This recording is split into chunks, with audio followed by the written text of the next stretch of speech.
कर्नाटक रेड्डी समुदाय संघ अपने 100वें वर्ष में प्रवेश कर रहा है। इसीलिए 24 सितंबर को सुबह 10 बजे बेंगलुरु के गायत्री विहार पैलेस मैदान में कर्नाटक रेड्डी समुदाय संघ शताब्दी कार्यक्रम का आयोजन किया जाएगा। ऐसा एरेहोसाली स्थित रेड्डी गुरुपीठ के वेमनानंद स्वामी जी ने कहा।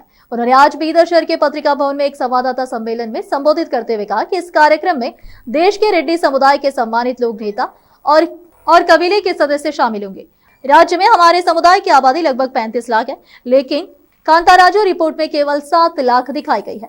इसके कई कारण हो सकते हैं, लेकिन रेड्डी कबीले के सदस्यों का कहना है कि 22 सितंबर से होने वाले सर्वेक्षण में पिछड़ा वर्ग एओ की संख्या 1105 के अंतर्गत उप जनजाति लिखने के बजाय केवल हिंदू रेड्डी लिखा जाना चाहिए।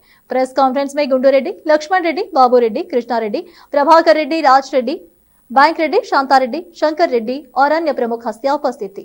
केपी न्यूज के कैमरामैन पप्पूराज का कवरेज। देश विदेश स्थानीय समाचारों के लिए चैनल को लाइक, शेयर और सब्सक्राइब करना ना भूलें। ನಮ್ಮ ಸಮುದಾಯ ಒಂದು ವಿಶಿಷ್ಟವಾದ ಸಮುದಾಯ. ರಾಜ್ಯಾದ್ಯಂತ ಬೇರೆ ಬೇರೆ ಬೇರೆ ಪಂಗಡಗಳಾಗಿ ಹರಿದು ಹಂಚಿ ಹೋಗಿದೆ. ಸುಮಾರು 500-600 ವರ್ಷಗಳ ಇತಿಹಾಸ ಇರುವಂತಹ ಕರ್ನಾಟಕದಲ್ಲಿ ಈ ಸಮಾಜ ತನ್ನದೇ ಆದ ನಾಯಕತ್ವ ಗುಣಗಳಿಂದ ಊರಿನಲ್ಲಿ, ತಾಲೂಕುಗಳಲ್ಲಿ, ಜಿಲ್ಲೆಗಳಲ್ಲಿ, ರಾಜ್ಯಗಳಲ್ಲಿ ತನ್ನದೇ ಆದ ಆಧಿಪತ್ಯವನ್ನು ಹೊಂದಿದೆ.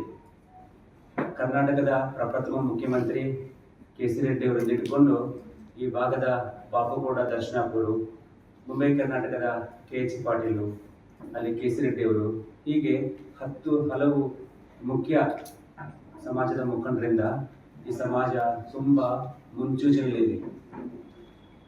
ಇನ್ನು ಯಾವುದೇ ಸರ್ಕಾರ ಬರಲಿ, BJP ಬರಲಿ, ಕಾಂಗ್ರೆಸ್ ಬರಲಿ, JDS ಬರಲಿ, ಯಾವುದೇ ಸರ್ಕಾರ ಇದ್ರೂ ಈ ಸಮಾಜ ವತಿಯಿಂದ 18-20 ತಿಳ್ಕೊಂಡು ಒಂದೇ ಆಗ್ಯದ. ಈ ಒಂದು ಸೆನ್ಸಸ್ನಾಗೂ ಎಲ್ಲರೂ ನಮ್ಮ ಸಂಘಟನಾ ಪ್ರಾಬ್ಲಮ್ ಅದ. ಈಗ ಎಲ್ಲ ಸಮಾಜ ಗುರುಗಳು ಭಾಳ ಮಂದಿ ಇರೋರಿ. ಒಂದು ಸಮಾಜ ಬೆಳಿಬೇಕಂದ್ರೆ ಒಬ್ಬ ಗುರು ಇದ್ದಿರ್ಬೇಕು, ಇಲ್ಲ ಯಾರ ರಾಜಕೀಯ ನೇತಾಗಳು ಇದ್ದಿರ್ಬೇಕು, ಇಲ್ಲ ಜಿಲ್ಲಾ ಸಂಘಟನೆದವರು ಓಡಾಡ್ತಾ ಇರ್ಬೇಕು. ಅದು ಸಮಾಜ ಎಲ್ಲ ಕಡೆ ಸಂಘಟನಾ ಆಯ್ತದ. ಯಾರ್ಯಾರು ನಮ್ಮವ್ರು ಅಂತೇಳಿ ಜಾಗೃತಿ ಆಯ್ತಾರೆ. ಎಲ್ಲರೂ ನಾವು ಜೋಡಿಸ್ಕೊತೇವೆ ಒಬ್ರೊಬ್ರು. ಎಲ್ಲ ಏನೇ ಸಮಸ್ಯೆ ಇದ್ದಾಗ ಅದ್ರೊಂದು ನಾವು ಜೊತೆ ಇದ್ದಾಗ ನಾವು ನಮ್ಮ ಜೊತೆ ಎಷ್ಟೋ ಜನ ರೆಡ್ಡಿ ಅಂತ ನಮ್ಗೆ ಗೊತ್ತಿದ್ದಿಲ್ಲ. ಈಗ ನಾವು ಓಡಾಡ ಈಗ ನಮ್ ಸರಿನೇ ಇರ್ತಿರು, ಬಟ್ ಅವ್ರು ರೆಡ್ಡಿ ಅಂತ ನಮ್ಗೆ ಗೊತ್ತಿದ್ದಿಲ್ಲ. ಅವ್ರು ದೇಸಾಯಿ ಅಂತವ, ಕೆಲವ್ರು ಪಾಟೀಲ್ ಅಂತಾರ, ಹೀಗೆಲ್ಲ ಆಗಿ ಇವೆಲ್ಲ ರೆಡ್ಡಿನೇ. ಈ ಸೇಡಂ ಕಡೆ ಅವ್ರು ದೇಸಾಯಿ, ದೇಶಮುಖ, ಬಿಜಾಪುರ ಅವ್ರಿ ಗೌಡ, ಹಿಂಗ ಇಡೀ ರಾಜ್ಯದ ಜನಸಂಖ್ಯೆ ನಮ್ದು ಭಾಳ ಅದ. ಬಟ್ ನಮ್ಮವ್ರು ಜಾಗೃತಿ ಇಲ್ದಂಗೆ ರೆಡ್ಡಿ ಜನಸಂಘ ಮಾಡ್ಕೊಂಡು ಬೆಂಗಳೂರದಾಗ 5 ಸಲ ಸ್ವಲ್ಪ ಪ್ರಾಬ್ಲಮ್ ಆಗಿತ್ತು.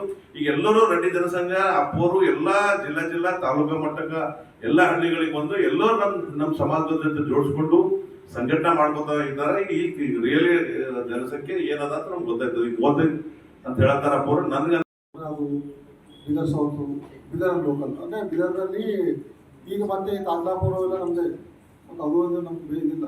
ಹಾಗಾಗಿ ನಮ್ಮದು ಬೀದರ್ನ ಪಾರ್ಲಿಮೆಂಟ್ರಿ ಕಾನ್ಸ್ಟಿಟ್ಯೂನ್ಸಿ ನೋಡಿದ್ರೆ 80,000 ಜನಸಂಖ್ಯೆ ಬಂದಿದೆ. ಲಿಂಗಾಯತ್ ರೆಡ್ಡಿ ಅಂತ ಲಿಂಗಾಯತ್ ರೆಡ್ಡಿ ಅಂತಲ್ಲ ನಮ್ಮಲ್ಲಿ ಅಲ್ಲಲ್ಲ, ನಮ್ಮಲ್ಲಿ ಲಿಂಗಾಯತ್ ರೆಡ್ಡಿ ಅಂತ ಸರ್ ಅದೇ ಒಂದ್ಸಲ ನಾವು ಪತ್ರಿಕಾ ಪ್ರಕಟಣೆ ಕೊಟ್ಟಿದ್ದೀವಿ. ನಾವು ಇಲ್ಲಿ ನಮ್ಮ ಬೀದರ್ ಡಿಸ್ಟ್ರಿಕ್ಟಲ್ಲಿ ಲಿಂಗಾಯತ್ ರೆಡ್ಡಿ ಅಂತ ಏನಿಲ್ಲ. ನಮ್ಮಲ್ಲಿ ಆಚರಣೆಗಳು ಏನೇ ಇರ್ಬೋದು, ಸ್ವಲ್ಪ ಜನ ನಮ್ಮವರೇ ಇದ್ದಾರೆ, ಲಿಂಗ ಪೂಜೆ ಮಾಡ್ತಾರೆ. ಲಿಂಗ ಪೂಜೆ ಮಾಡಿದ್ರು ಅವರು ಲಿಂಗಾಯತ ಅಂತ ಹೇಳ್ಕೊಳ್ಳಲ್ಲ, ರೆಡ್ಡಿನೇ ತಿಳ್ಕೊತಾರೆ. ಆ ಥರ ಆಚರಣೆ ಅದೇ ಮಾಡಲಿ.